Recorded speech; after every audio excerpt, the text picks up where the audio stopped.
Hello and welcome.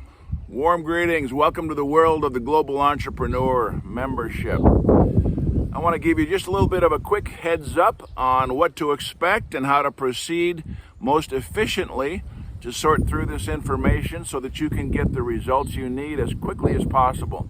All right? It's pretty simple. All right? You're going to start getting, if you haven't already, a series of emails, one a day for a few days.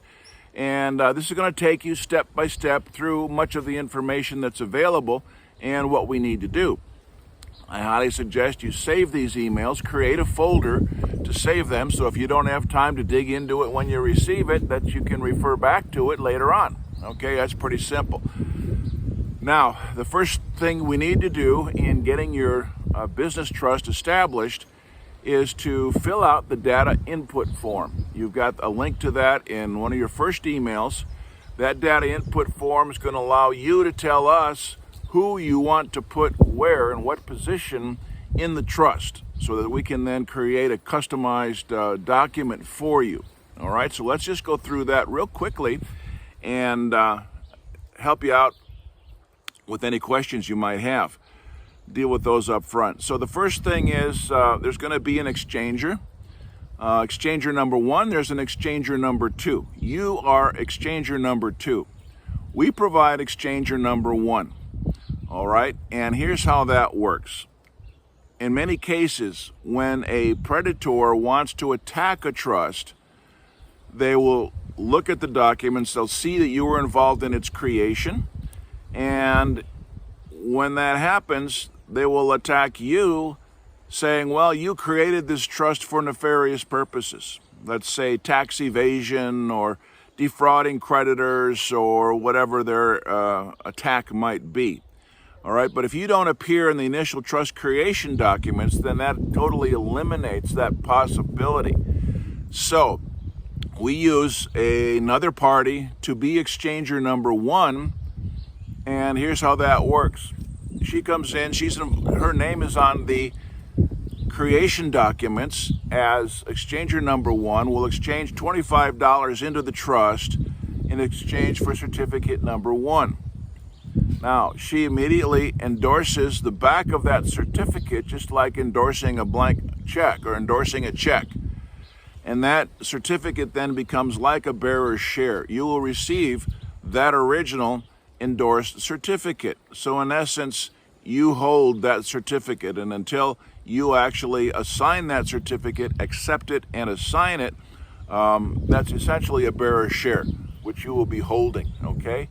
So that initial exchanger has no access to information, has no access to the trust, has no knowledge of the trust, really.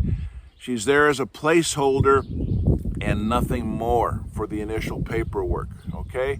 You come in as exchanger number two, and you will exchange whatever value into the trust to get the trust set up, all right? The minimum amount we require is $1,000, okay?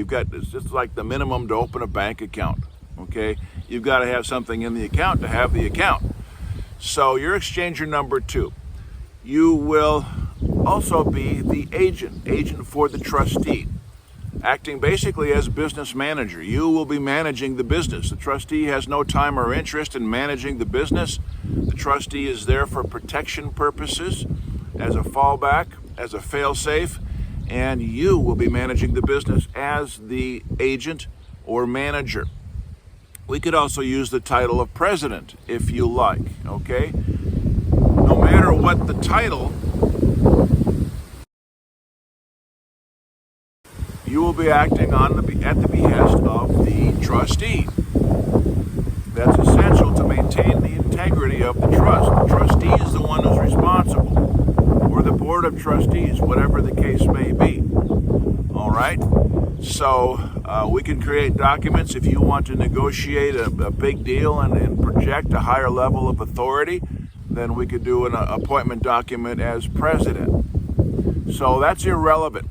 But we start off as agent for the trustee. You will then also appoint a protector. The protector is the individual whom the trustee answers to. The protector has the right in the contract to remove the trustee for cause, if necessary, to inspect the books, all right? Possibly to be a second signatory on larger sized transactions, all right? We can structure that however you like. So the protector, quite often, the clients appoint themselves as protector. There's no problem with that. That's a private document, okay? Private document. Nobody sees that, but it does become a part of the contract. So you might appoint yourself or a trusted individual, perhaps a spouse or a trusted business partner, as the protector. Then we need a successor agent. If anything happens to you, who will fill in the shoes and continue operations as per normal? And see, that's the beautiful. Nothing ever goes into probate. Nothing ever is contested in a will. This is an ongoing entity for a period of 25 years, at which time it can be renewed, no problem. But it's an ongoing entity. No matter what happens to you, there's no transfer of ownership. It just keeps on going. And so the successor agent is important. If you've got a trusted individual, a spouse, a business partner, a son or a daughter that you'd like to have fill in your shoes to keep things going in your absence, that's what the successor agent is all about. Okay, so that's about it. It's pretty simple. Get that data input form to us, and we can't do anything until we have it. And we'll get on that document creation. Once the documents are created, you will get a complete document package by DHL. You'll get the original certificates, you'll get the original appointment of agent, and you'll get certified copies of the indenture document and the addendums. The trustee is responsible, so the trustee maintains possession of the original documents, okay? But you'll have a legalized, certified copy of everything, all right?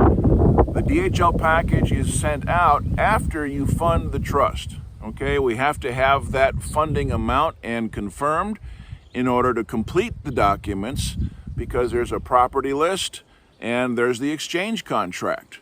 So we have to reflect exactly what was exchanged and that it was received. It goes onto the property list. And once that funding is done, we can then set up the PAMS account, Private Asset Management System. It's nothing more than an online banking software, okay? But since we're not a bank, we don't call it, an online account. It's, in those terms, it's an account management system where we can track all transactions, fully auditable, full audit trail, and develop a complete portfolio which you can track and monitor. Okay, so it's quite sophisticated. In fact, our system is more robust than several online banking systems that I've seen as a client of international banks. So it's very robust and works exceptionally well. So that's about it. I hope you have a wonderful, empowering experience. I'm sure it will be, and look forward to talking with you and advancing you in your goals and objectives beyond your hopes and beliefs. Take care. We'll talk soon.